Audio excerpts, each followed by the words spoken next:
प्रश्न संख्या 111। माननीय मंत्री जी। माननीय अध्यक्ष मेरे पास महोदय, जवाब आ गया है अध्यक्ष महोदय, अगर आप कहें तो मैं सीधा पूरे प्रश्न पूछ। जो मेरी मंत्री महोदय ने जो जवाब दिया है उसमें 2018-19 वित्तीय वर्ष से लेकर 2023-24 31 दिसंबर तक का विवरण है और उसमें मेरी जानकारी में आया है कि जो प्रायोरिटी एरियाज तय किए गए हैं कि कुछ एरियाज हैं जो हाई प्रायोरिटी एरियाज है और कुछ है दूसरे अदर प्रायोरिटी एरियाज, लेकिन जो फंड खर्च किया गया है हाई प्रायोरिटी एरिया में मुख्य रूप से पर्यावरण का ख्याल रखना चाहिए, तो एनवायरमेंट पे 2018 के बाद से 1 रुपया भी बाड़मेर में खर्च नहीं किया गया।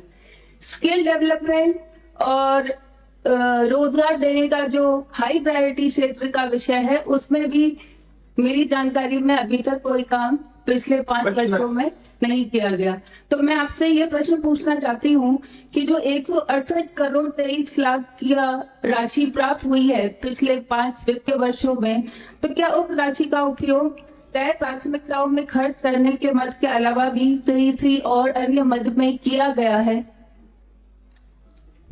माननीय मंत्री जी। माननीय अध्यक्ष महोदय,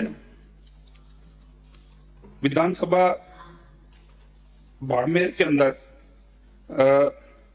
एनवायरनमेंट के अंदर 4 काम हुए हैं। एक तो इनका ग्राम पंचायत गेहूं है, उसमें 37 लाख, रानी गांव में 80,000, विशाला में 80,000 और विशाला में दूसरा 80 लाख के जो हैं ये खाली प्लांटेशन पे काम हुए हैं।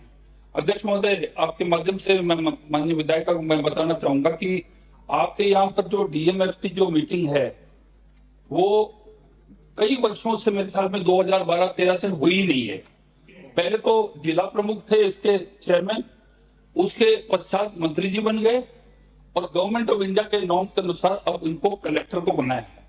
तो मैं आपको आश्वासन देना चाहता हूं कि एनवायरमेंट अधिकांश जो फंड जो आता है जो ये डीएमएफटी का, ये आपके बाड़मेर विधानसभा से ही आता है, बाड़मेर जिले का।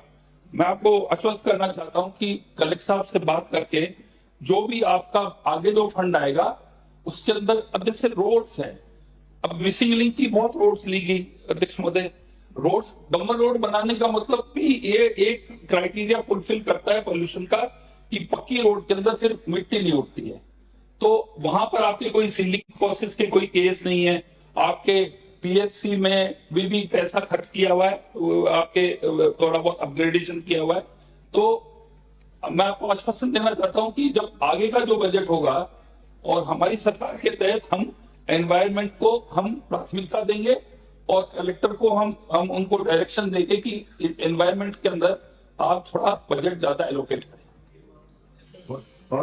जी, एक प्रश्न और है। आपने बिल्कुल सही फरमाया मंत्री जी की जो 168 करोड़ 23 लाख की आमदनी पूरे जिले से हुई है उसमें से सबसे ज्यादा हिस्सा बाड़मेर विधानसभा से है जो कि 73% है, लेकिन पिछले 5 साल का अगर व्यय राशि देखें तो केवल 23% ही खर्च हुई है, मतलब जो कि बहुत ही कम है। 40 करोड़ रुपए ही खर्च हुए हैं। हमारी मुख्य समस्या वहाँ युवाओं के रोजगार की है और पर्यावरण की है। तो मैं आपसे फिर से एक बार प्रश्न पूछना चाहूंगी कि क्या युवाओं के स्किल डेवलपमेंट और रोजगार को लेकर भी कोई स्पष्ट नीति बनाकर, ट्रांसपेरेंसी रखकर, ऑनलाइन सिस्टम स्टार्ट कर युवाओं की योग्यता के अनुसार मेरिट के हिसाब से उनको रोजगार देने की व्यवस्था करने का विचार सरकार करती है? अगर हाँ तो कब तक? अध्यक्ष महोदय, अब पिछले 5 साल में जो दुरुपयोग किया गया, अनियमितताएं करी गई।